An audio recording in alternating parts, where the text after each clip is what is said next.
Hello everyone, I want to remind you, as usual, some TLC, touch the subscribe button, like the video and comment. Thank you. Today I want to talk a little bit more about the Anglosphere, add a few more words about the common law, and then discuss some peculiarities and idiosyncrasies in the United States of America regarding everyday life, the economy, and other things. First of all, the Anglosphere.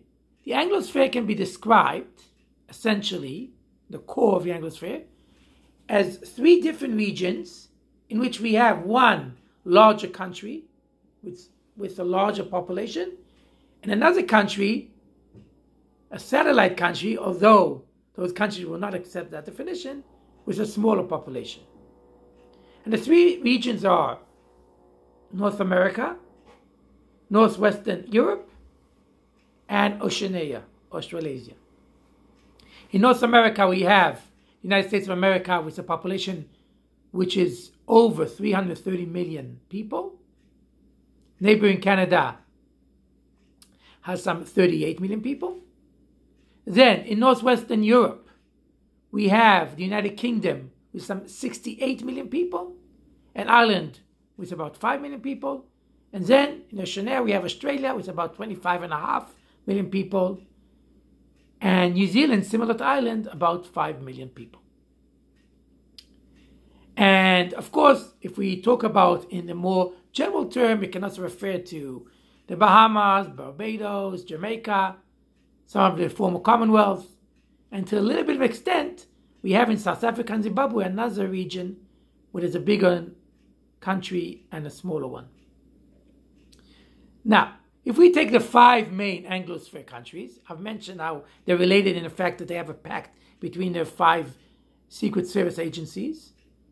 That's United States, Canada, Australia, New Zealand, and United Kingdom. What is unique? So we discussed about the common law. And one aspect of the common law which we did not discuss is the issue that judicial precedence has a binding effect. Meaning in civil law, in Europe and other places, the precedence in a specific trial does not have a binding on other trials, upcoming ones. Or much less so than in common law, where we actually have a much stronger binding aspect to the judicial precedence. Another aspect, which may not be directly related to the idea of common law, is the fact that in 4 out of these 5 countries, United Kingdom, United States, Australia, New Zealand, we have private prisons. Now, not all the prisons are private. About 20% of the prisons in the United Kingdom and Australia, somewhat less in New Zealand, and only about 10% of inmates in the United States are incarcerated in private prisons. But it is more than most other countries.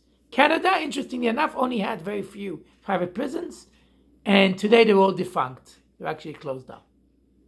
So that is different.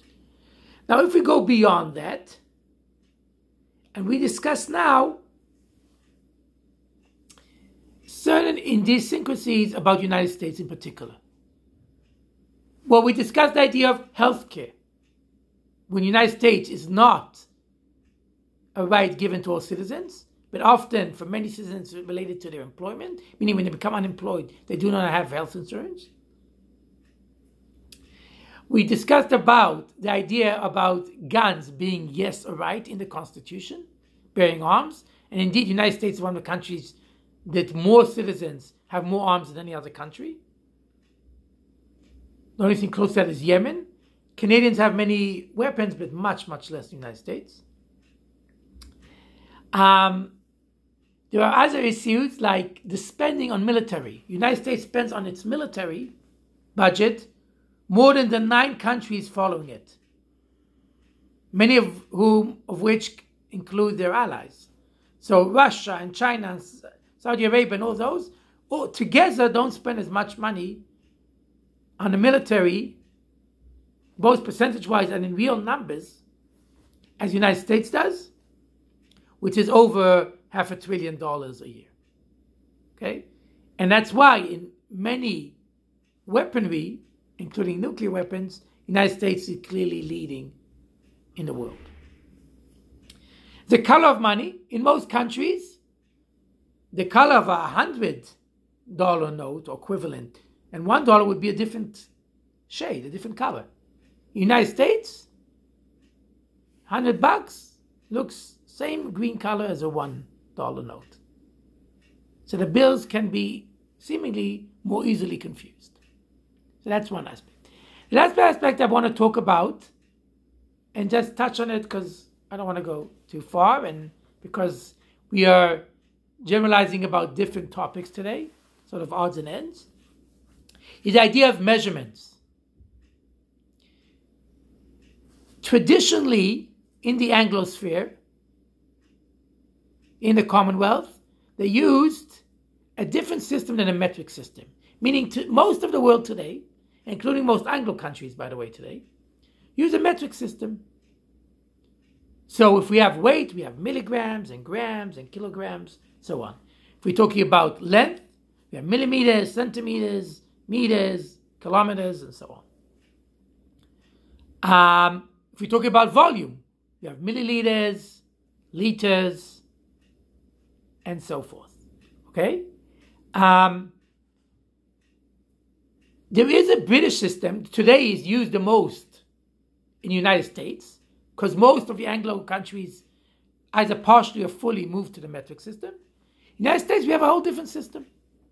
If we're talking about weight, we have ounces and pounds. Traditionally, there were stones, 14 pounds to the stone. You know, Americans don't use that. So it's completely different. And if we're talking about length, so again, we have feet. Okay? So we have inches. 12 inches is a foot. 3 feet is a yard. Then we have a mile.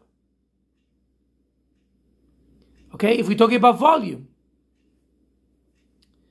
so we could talk about pints or gallons. Okay? There's actually even smaller ones not used in everyday use, like point and pikas.